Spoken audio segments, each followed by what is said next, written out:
佢哋已經被翻譯咗，入邊講嘅嘢好精彩嘅故事，講神點樣同人類混合，甚至親手參與創造人類。人工智能啱啱翻譯嘅古代蘇美爾泥板，而結果真係令人驚恐。喺嗰啲泥板嘅字行入邊，埋藏住一個人類歷史嘅版本，完全顛覆咗我哋一直學咗嘅。佢指出一個我哋本來唔應該知道嘅起源故事，一個被隱藏咗幾千年嘅秘密。而家呢個秘密被揭露咗，關於我哋嚟自邊度，佢哋可以再理所當然。呢啲就係被時間封印咗嘅泥板。超過100年嘅考古學家嘅烏爾、埃里都同尼普爾嘅遺址，發掘咗成千上萬份蘇美爾文獻。蘇美爾泥板應該係我哋現存最古老嘅書面記錄之一。好多泥板都已經碎咗，變成一塊塊，而有啲就一直擺咗博物館倉庫，冇人理，冇翻譯，標籤錯咗，甚至俾人遺忘。楔形文字，世界上已知最古老嘅書寫系統，一向都好難處理。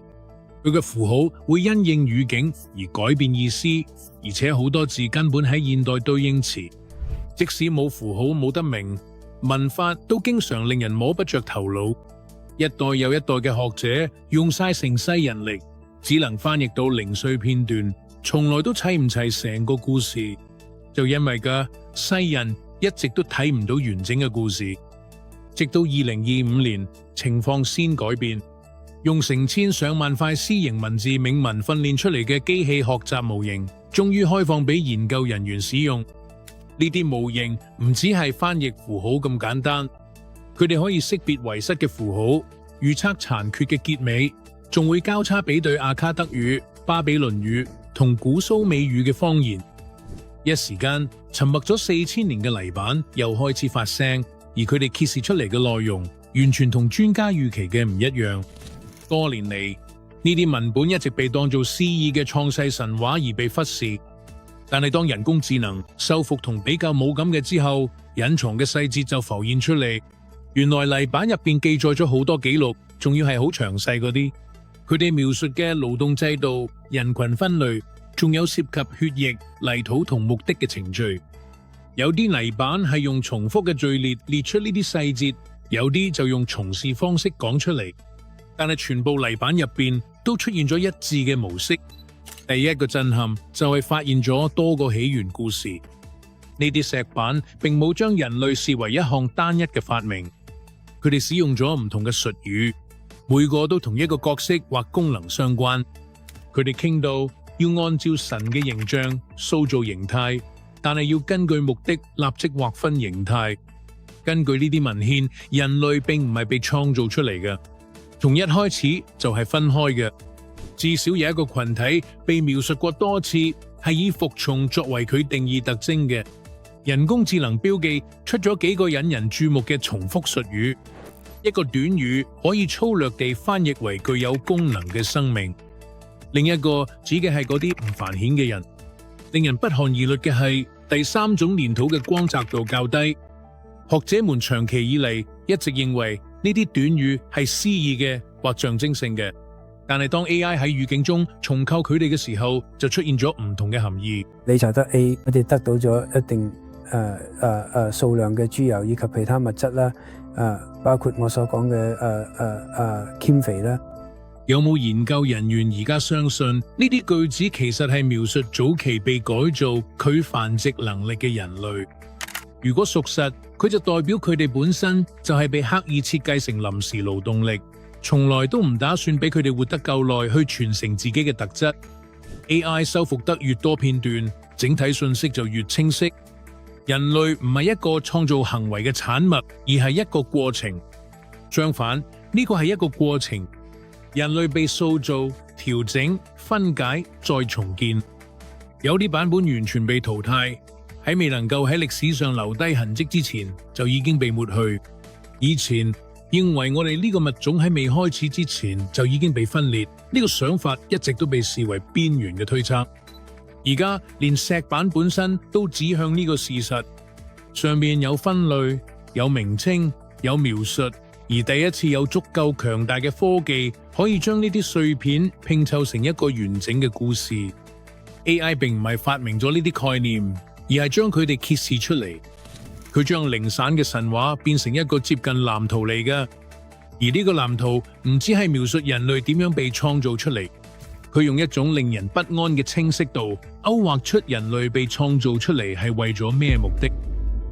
人類係被創造出嚟，但唔係作為一個單一物種。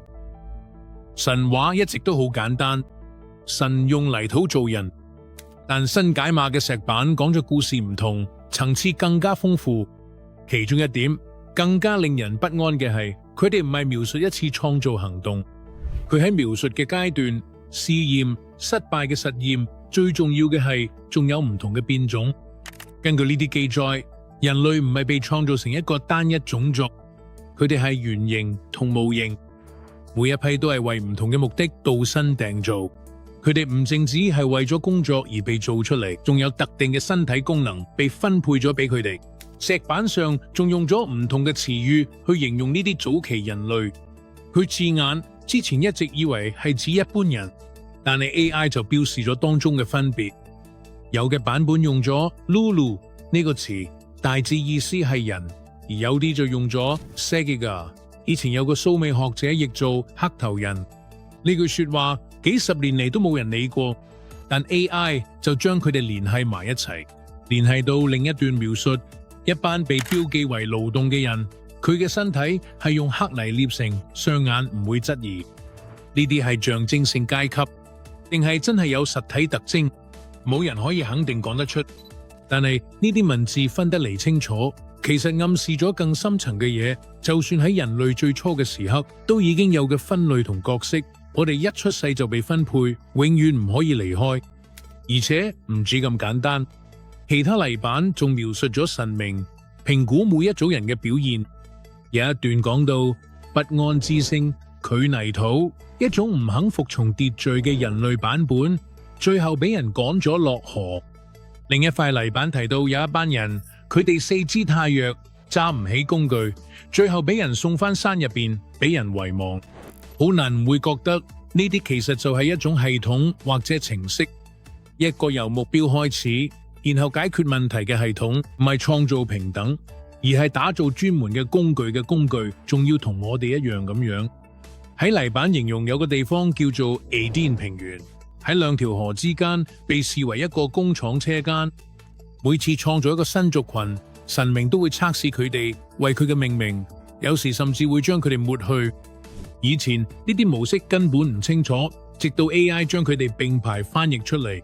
學者只見到啦零碎嘅片段，但而家我哋終於見到，原來嗰啲片段真正代表咩意思，而佢哋所暗示嘅就係人類唔只得一個起源，其實有好多個，有啲被抹去，有冇被改造過，有啲仲帶住一開始就寫入嚟啲身上嘅特徵，隨後發生嘅基因改造，第一批人類仲唔夠，呢個就係平板電腦接落嚟要講嘅內容。係㗎。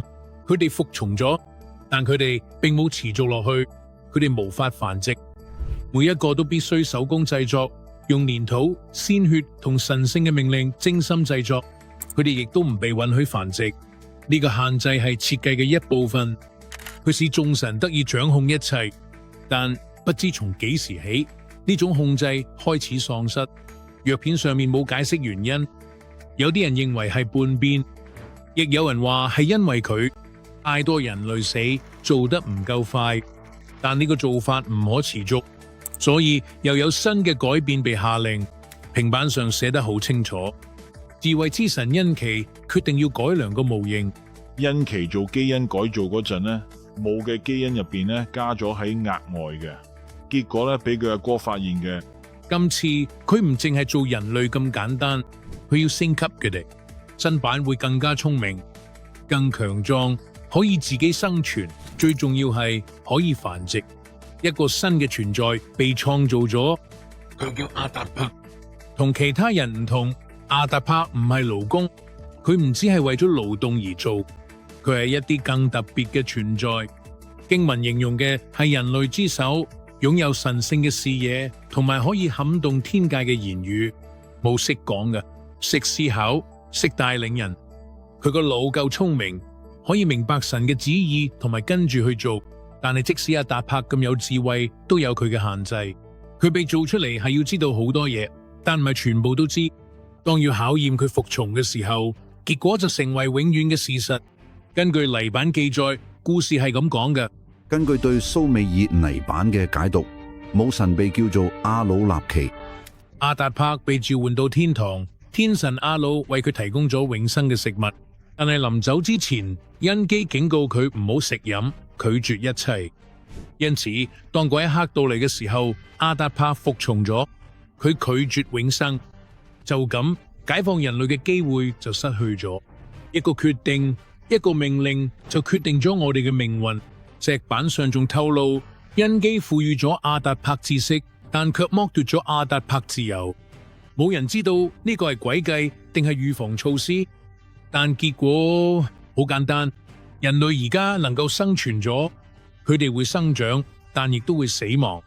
總係呢個就係阿達柏嘅與眾不同之處，佢係工具與物種之間嘅橋樑，佢嘅創造標誌住更加危險嘅事情嘅開始。分裂，因為唔係每個人都獲得同一種升級，有啲人類血脈依然被束縛住，只能做勞動，睇唔到自己工作以外嘅嘢。其他人係以阿達柏為藍本，就獲得咗更多自主權，佢哋可以學習、適應，甚至領導。呢種分裂喺神話入邊幾乎攞唔到，但用 AI 嘅角度去諗就一清二楚。因為而家我哋可以一齊閱讀所有相關嘅記載，而家我哋可以抖到邊啲群體係被允許，邊啲只係被分配。不平等嘅根源比歷史更加深遠，佢哋可以追溯到最初嘅決定，唔係每個人都有同等機會，而呢啲決定好快就引發咗一場戰爭，不單止係人類同神之間，仲包括神同神之間。阿努納奇內部分裂，控制對抗。自由，唔係所有神都同意人類應該變成點。蘇美爾文獻並冇隱瞞呢一部分，佢哋講得好清楚，話當時有分歧，對於人類應唔應該繼續被束縛佢哋喺被創造出嚟嘅任務上，定係應該俾佢哋有機會超越，意見分歧好深。一邊係恩奇，就係創造阿達柏嗰位神，亦都係賦予人類生育能力、智慧同語言嗰個。恩奇見到潛力，佢見到一個可以思考、適應、進化嘅物種。有嘅文獻甚至叫佢做人類之父。佢嘅創造並唔完美，但係卻係仁慈嘅。另一邊企住恩利爾。喺古代蘇美爾神奇嘅龐大神殿中，恩利爾係一個巨大嘅人物，象徵住力量同埋權威。神聖秩序嘅指揮官，法令嘅主宰者。上帝要求啲人服從一切。恩基 Enki 睇到嘅係可以學習嘅工具，而恩利爾 Enlil 睇到嘅係即將發生嘅混亂。佢唔信任人類，佢唔想人類成長，佢憎恨恩基所做嘅一切。文獻形容恩利爾嘅憤怒係即時而且絕對。對恩利爾嚟講，人類係叛逆嘅，人類打破咗設計，擾亂秩序。而恩基佢嘅眼中已經做得太過火，所以眾神開始分裂。有啲神選擇支持恩基，默默鼓勵人類知識嘅成長；其他人仍然忠於恩利爾，呼籲限制、重置同埋懲罰。其結果係不僅天堂分裂，人間亦都分裂。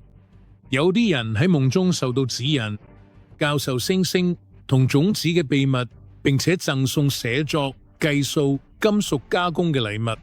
其他人則受到壓制，被迫重新勞動。佢哋嘅血統保持簡單、沉默、克制。人工智能翻譯顯示出早期群體喺對待方式上嘅顯著差異。喺某個地區，人類被形容為穀物守護者同法律制定者；喺另一個地方，就係冇名嘅工人，佢哋嘅歷史被抹去，由佢哋一出世開始。呢種係被控制嘅發展同預設嘅不平等，而呢一切都係由一個越嚟越深嘅神明分裂推動。去到高峰時，泥板記載咗一個臨界點。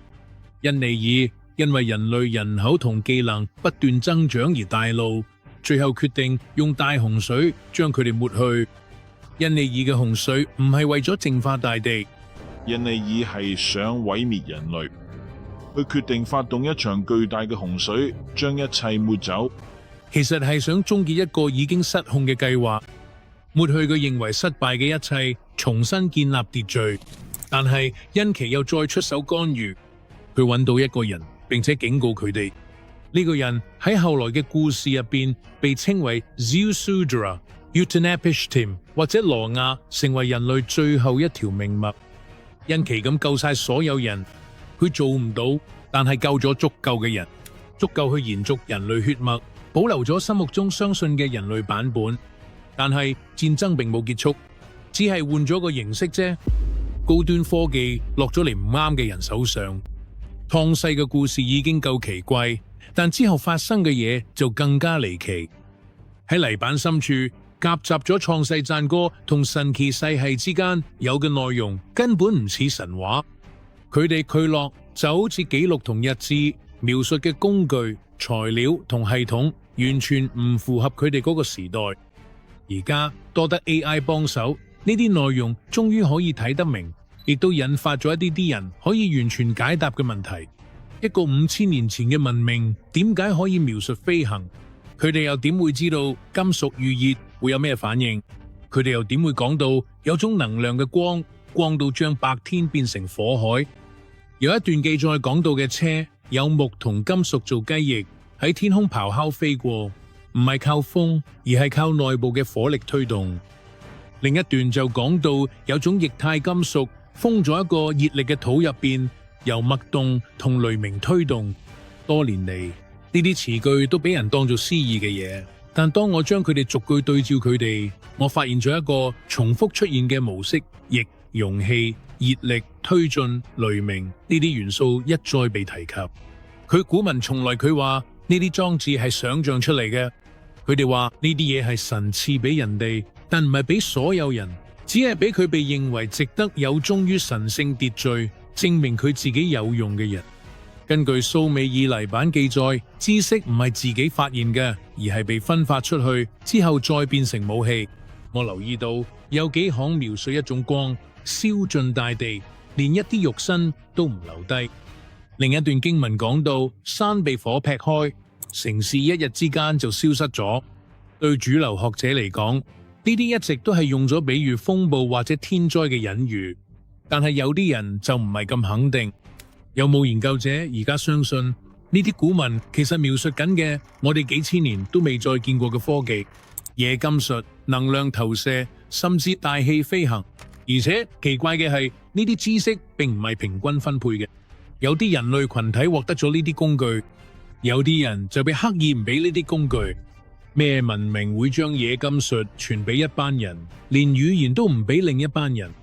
答案似乎係呢個文明本身唔係自然形成嘅，佢係由上而下嘅設計，將人類唔係放喺中心，而係放喺最底層，而且連呢個結構都唔平等。有啲人注定要領導，有啲人就只係用咁服侍。至於嗰啲質疑過呢一切嘅人呢，佢哋喺記錄入邊消失咗。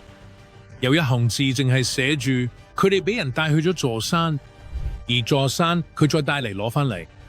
我哋唔知道呢句說話代表咩意思，但我哋知道一樣嘢， AI 翻譯得越多，個模式就越清晰。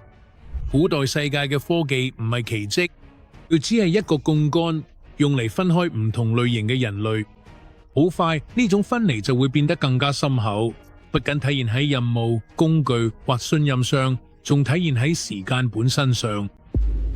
蘇美爾人嘅警告：蘇美爾人不僅僅係建造者、記錄者或者崇拜者，佢哋係觀察者。呢個就係人工智能將所有碎片拼湊喺一齊之後，平板電腦所揭示嘅內容。蘇美爾人並唔淨係凝視星空，佢哋追蹤咗佢哋。連續7個世紀以嚟，烏爾同巴比倫等城市嘅牧師記錄咗日食、行星排列，甚至遙遠行星嘅細微變化。所有呢啲都冇使用望遠鏡，所有呢啲都唔需要現代數學。佢哋相信天空不僅僅係裝飾，呢個係一個留言板。佢哋期待住一啲嘢，反覆出現嘅名係尼比魯。咁相信咧佢基本上係嚟自一個叫尼比魯嘅星球嘅外星生物啦。而佢仲幾有爭議嘅，認為呢個星球其實真係存在喺我嘅太陽系入邊。呢個天體據講會行一個超大嘅軌道，每3600年先會翻咗一次。古代學者以前當佢係神話，但而家人工智能發現咗新嘅有關週期同長期模式嘅記載，警告唔單止同尼比魯翻嚟有關，仲同佢帶嚟嘅後果有關。佢文獻嘅話，尼比魯係一粒行星，佢哋叫佢做交叉者、毀滅者，仲有遮住光纖嗰一位。每次嘅經過都會有咁嘅改變。而家用人工智能重組翻失咗嘅內容，一個模式開始浮現出嚟。佢警告唔係講俾所有人聽嘅，淨係有啲特定嘅人類先知。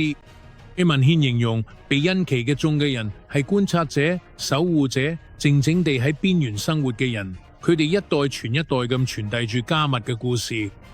根據呢啲譯本，尼比魯嘅回歸唔淨止係毀滅，仲係一個將舊有秩序抹走，換上新秩序嘅時刻。每次發生嘅時候，人類都會忘記佢故事就冇消散噶。但係有一樣嘢係會留低咗，分裂。有啲群體本來就唔係預佢可以捱過呢啲重置。古代創造者可能本身就設計咗，有啲人係注定要滅絕，有啲人就可以延續落去。人類遺忘佢嘅分裂。蘇美爾泥版嘅形容人類係一個單一統一嘅創造，相反，佢哋描繪嘅人類係分開唔同群組被創造，每一組都係為咗某個功能、服從，甚至係某種類型而設計。呢種分裂唔單止係文化或者部落咁簡單，佢哋呢樣嘢係更加深層。早嘅人類存在最初階段就已經植入咗呢啲文本，從來冇用過現代嘅詞語，例如種族或者族裔。佢哋用嘅係分類，呢啲分類唔係隨機嘅，佢哋跟住一個重複出現嘅模式。喺幾十塊現存泥板碎片入邊都見到呢啲碎片嚟自唔同地區，但都呼應住同一種結構。有一段經文入邊有一組人被稱為力量之泥，另一段經文提到光明之血，第三段就形容靜默之手嘅影子形者。好多年嚟，學者都以為呢啲詞語只係詩意嘅比喻，但係當人工智能將幾百條呢啲經文逐句對比嘅時候，成個語境就完全唔同嘅。呢個模式太有系統，唔可以當冇事發生嘅。每一組人都被分配咗特定特質、特定職責，甚至有特定限制。力量之泥被形容為僱工同勞動者，變成咗我嘅人類嘅故事。阿魯納奇真係攞到地球為咗開採黃金，佢哋負責繁重嘅體力勞動，而且冇提過佢哋有領導角色或者用語言。光明之血就出現咗祭司嘅位置，佢哋負責寫字、誦經同觀聲，擔任同儀式同學問有關嘅角色。影子形成者被形容為畜牧動物嘅守護者，佢哋明確被禁止入廟或者接觸神聖嘅工具。經文唔單止描述職責，有咗段落，仲將呢啲群體同奇特嘅外貌特徵聯繫埋一齊。有一段描述講到嚟自焦土地平線嘅人，佢哋被太陽同大地所標記。另一段就講到居於蒼白之地者，佢哋係由石頭同風孕育出嚟嘅。第三段提到紅土行者喺水壩土地上鍛煉出嚟。幾百年嚟，呢啲名稱一直被當做詩意嘅修辭或者象徵性分類嘅解讀，但 AI 分析顯示呢啲名稱佢哋嘅職責同所謂嘅外貌特徵之間有一致嘅重疊。將呢啲資料放埋一齊地，佢哋已經唔再似係隨機嘅神話故事，佢哋開始變得似係有目的咁被創造出嚟，各自有唔同用途嘅人群分類。而家有咗呢個新嘅理解，都係因為而家嘅泥板可以當成一個整體嘅閱讀。蘇美爾泥板應該係我哋現存最古老嘅書寫記錄之一。以前學者只可以處理零散嘅碎片，一個城邦嘅片語可能永遠都唔會同另一個城邦嘅片語直接比較。AI 改變咗呢個情況，佢建立咗一個統一、互相對照嘅記錄，透過模式識別、語言建模同埋並排翻譯，分散嘅碎片終於成為一個統一嘅系統一部分。以前睇落好似零散神話咁嘅，而家讀起上嚟就似一個起源資料庫。而呢個資料庫帶出咗一啲令人不安嘅暗示，唔係每一個群體都預咗要用同一種方式發展。有啲人學咗語言，有啲就咁；有啲人學嘅天文學，有啲人就被警告唔好抬頭望天；有啲人可以有自己嘅名，有啲人就淨係用佢哋做咗工作嘅識別。分配唔公平，限制都係有心設計嘅。如果呢個系統係有心設計嘅，佢哋帶嚟嘅啟示就好難忽視。我哋而家所講嘅種族，其實未必係因為遷徙、突變或者偶然造成，反而有可能係源自一個有組織嘅控制系統，仲要係喺有歷史記錄之前就已經開始嘅。人工智能並唔係發明咗呢個概念，佢只係揭示佢哋一直存在嘅泥板入邊嘅模式。我哋而家嚟緊嘅係一塊蘇美爾泥板，佢真係畫咗生命之樹出嚟。而呢啲模式顯示，人類之間嘅分歧其實唔係由邊界、部落或者戰爭開始，一切係由有計劃嘅安排同分配開始，係由人類一開始存在時佢刻意嘅選擇開始。而呢啲選擇寫咗落最早期嘅記錄入邊，指向一個好難逃避嘅結論。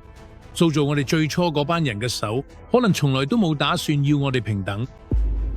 人工智能時代開始咗，我哋本來就唔應該睇到成個故事嘅全貌。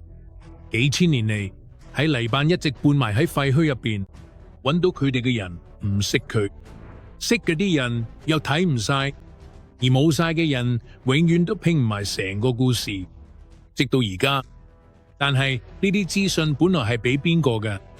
點解要將佢埋藏？又點解過咗幾千年之後，佢而家又浮翻出嚟？有嘅學者話呢啲只係神話，佢故事一直都係象徵性嘅，話嘅神根本就冇存在過。關於角色同種族嘅描述，只係古人用嚟講權力嘅隱喻。